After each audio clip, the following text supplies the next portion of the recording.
But let's go to our first caller here, and this is going to be Graham. Hello, Graham. You are up first, sir. What's up, Bart? How's it going? Good, man. How about you? Pretty good. You got a hand for us? Yeah, I was playing this hand at Hard Rock Cincy. I was up there for their Mystery Bounty series this Hard past weekend. Hard Rock Cincinnati. By the way, shout out to those guys in the live chat that said Deftones. Deftones, Deftones. That is what we brought it in with. Hard Rock Cincinnati. Okay. Yeah, and so I think because they had the tournament series going, they managed to have 5-10 run both weekend nights. So I'll usually play 2-5 with a straddle on. So I was just kind of, taking a shot, but not really. So I was playing 5-10 this night. It was about 2K, 2.2K deep. We were playing shorthanded for the majority, six guys for the most part, but the game was mostly built around this one whale. Do you know our buddy Nate Schmidt in the live chat from Cincinnati, who has helped us build the Sulfur Live app? You know him out of Cincinnati. Cincinnati, holding it down. Never been to Cincinnati, but would like to go sometime. All right, so 2.2K deep, six-handed, okay. So the game was mostly built around this whale. The guy who I ended up playing the hand against is a good, young, aggressive reg who plays at my home casino, so he traveled up, as well. So okay. He's pretty capable. But so anyway, the whale in early position, middle position, six-handed kind of early position. He limps. I raise black nines on the button to 50, small blind 3 bets to 200. And I call and we're heads up. So EP Whale limps, hero raises 9-9 on the button to 50. By the way, I'm sorry, what was the game size? 5-10. Okay, so straight 5-10. So you just make it 50 over the top of a limp. Small blind to 200, is that right? Yep. So small blind 3 bets to 200. I assume the whale folds, limper folds, hero calls, and we are off heads up. Well, I mean, pretty much if I was the small blind, I'd be basically pretty much always playing 3-bet or fold here with a limper in there. So that's not really a surprise. I think a more what would be taken away from that is if the guy called instead of 3-bet, you could sort of tag him as a bad player. But it sounds to me like it's a bunch of regs in the game anyways, right? Yeah, I would say probably 4 regs, 1 whale, 1 recreational. I'd seen him flat the small without a limper before, but like you said, with the limper in there, he puts in the 3 to get it heads up. Yeah, okay. I mean, everything sounds pretty much standard here. Okay, sounds good. All right, so we go to the flop. Flop is 7 of clubs, 8 of spades, 4 of spades. 7 of clubs. 7 of clubs, 4 of spades, 8 of spades. Okay. So you got an overpair. Yep. Okay. And he checks, which, is maybe, interesting, kind of worth noting. I think that gives you a little bit of information about his hand strength right away. I haven't played enough with him to know whether or not he's, potentially checking overpairs here. I'm not thinking so at first, but so he checks. I mean, it's 8-7-4, 2 spades. I mean, it definitely is connected. I think sometimes people will overdo tighter configurations with sometimes what should be a quote unquote check 100 type of spot. 8-4-7 is not quite the same as like 6-7-8. Obviously, the board will hit you a little bit more than it will hit him, I would assume, because you're going to probably have more ISO raising and defending with 5-6 suited, maybe some small pairs, 8-7 suited, things like that, where he probably takes most of those hands and folds, I would assume, maybe 3-bets some of the time. So you will see a reflection of a check, but if it was like 8-deuce-3, it certainly is not a check. I think sometimes people get a little bit confused on texture, but I would probably be betting here, probably for the small sizing, a fair amount if I were you. Yeah, and I haven't put in a ton of hours with him. I might disagree and think if he would be playing all of the 5-6 suited, 7-8 suited. I can't say for certainty, but I think he might have more 5-6 and 7-8 than maybe you're supposed to, but I can't say for sure. Here's the other thing though too about that I've noticed as well is that even if somebody is 3-betting those hands and a particular board is supposed to be a check 100 And again, I don't necessarily know if this is one of them. Maybe it's checked a lot. I don't really see that in practice. Like, I don't know if I've ever seen somebody flop the nuts in this type of spot in a check 100 board and check it. I'm trying to think, maybe once or twice. It would just be shocking to me in a 5-10 Cincy game if somebody 3-bet 5-6 and then checked this instead of c-bet it, but maybe. Anyways. Yeah, so I bet 125. He check raises to 350, which is kind of small, maybe. I so All right, so small blind check raise at 350. So hero bet's 125, so you take the small sizing.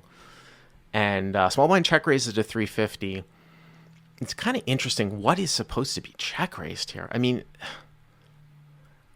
again, like if you're at a check 100 type of board, is anything supposed to be check raised on a check 100 board? I wouldn't think so, theoretically, right? I mean, it doesn't seem a whole lot. It doesn't seem all that consistent.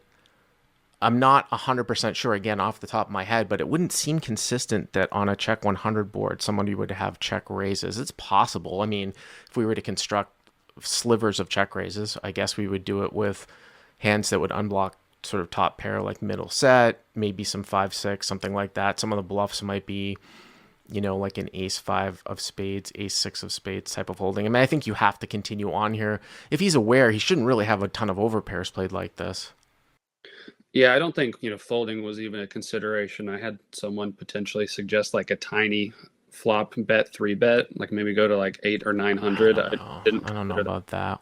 People in the live chat saying overpairs. There's no way overpair should be check raised here on this board if this is a check 100 spot, even if it's close to a check 100 spot, just because the nut advantage is in the callers, and not with one pair. That doesn't make any sense to me at all.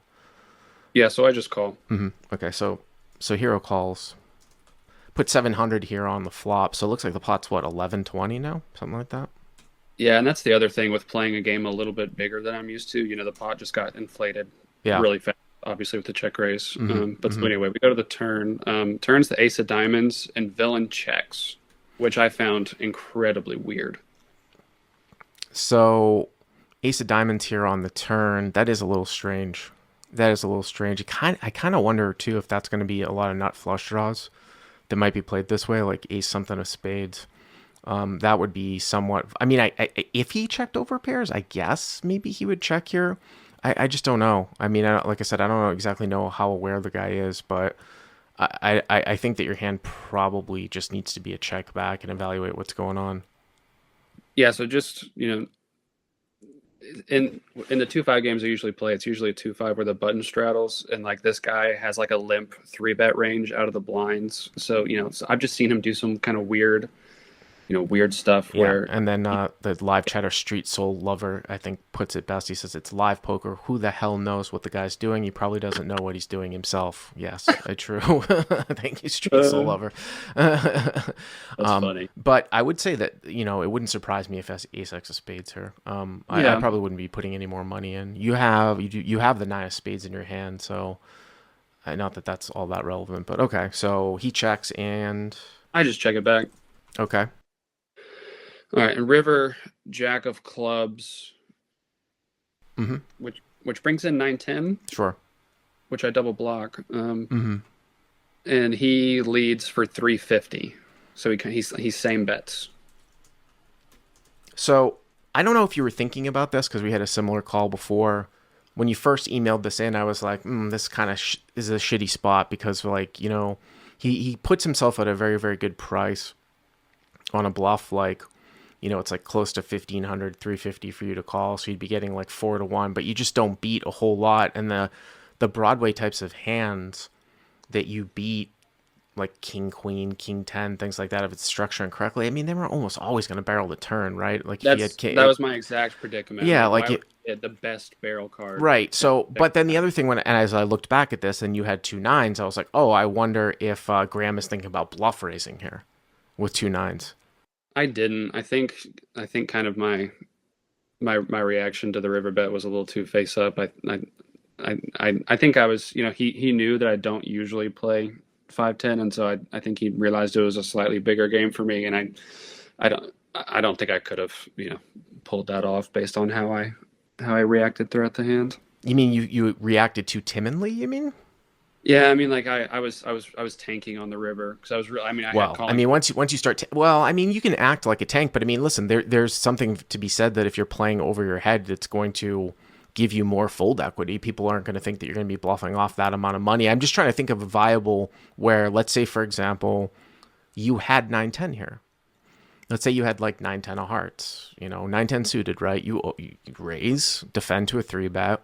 He checks, you bet. He check raises, you call.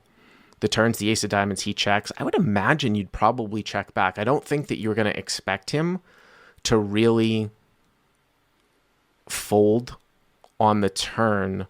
Now, you could plan, I guess, on going bet on turn and on river, and especially across front door spades if you bet the turn. But I think the turn probably gets checked through a fair amount if you had 9-10, if I had 9-10 played in this manner. And then at the river, you make it, and then you raise. I mean, at that point, it's like, what are you raising as a bluff? Unless it's some sort of hand like nines or tens or busted front door spades. But if he thinks you're taking a step up, it's a glorious spot. Listen, it's easier said than done, right? Oh yeah, I think that's just a spot where I didn't have a very good game plan because I was honestly like once I get check raised and I see the ace on the turn, I was like mentally done with the hand.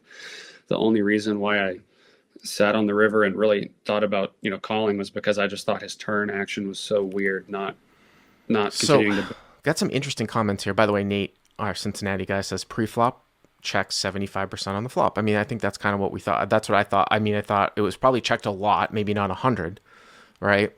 And then we've got various answers of snap call, fold. Low limit poker cash guy is in here saying, I'm never calling this river bet, whether right or wrong. I would probably. Oh God, you're getting a price here. Man, what, 1,500 for 350? So you got to be right 1 out of 5 times. If you weren't getting such great pot odds, I would say folding is better than calling. Here, I think it's probably still kind of close. I actually think raising is the best play. I mean, I'm not even that big of a fan of those types of crazy plays, but I actually think that raising here is a pretty solid play because I don't think he has that much that's strong. It kind of smells to me like he's got ace X here. It could be like ace X of spades, and it would be a hard call if he has ace X of spades, especially if he's blocking spades in your hand.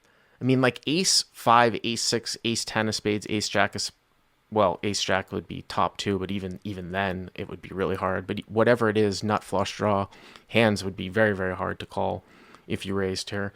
Here, if you're asking me whether it's call or fold, God, it's really close. Maybe lean towards a fold, even though you're getting great pot odds, just because that turn card's going to get barreled a ton. But if he's so far out to lunch and he's like showing down like 9 deuce off in a similar situation, maybe you click in the call button. Who No, knows? that's not him at all. Okay, well, So what ended up happening? Yeah, so I just like I said, I had calling chips in my hand, and I felt like I'd ran my stack up to 3K. I actually doubled through the same player, and I'd just been getting dinked and dunked into for just like stupid small pots over and over to get me run back down to like 2K. So I was just sitting there. I was like, I'm just gonna fold. I'm tired of getting like dinked and dunked with value and just people getting these little bets in, and I pay them off. So I just end up, tossing in the fold. And since I'd, played with him before, and I actually, bought him a drink after I doubled through him previously, so he was a little more friendly with me. He didn't show his hand, but afterwards I managed to get him to tell me what he had. And I'm not sure you're going to believe it, but he had King 10 off, no spade. So just a total airball. I don't know what was going on.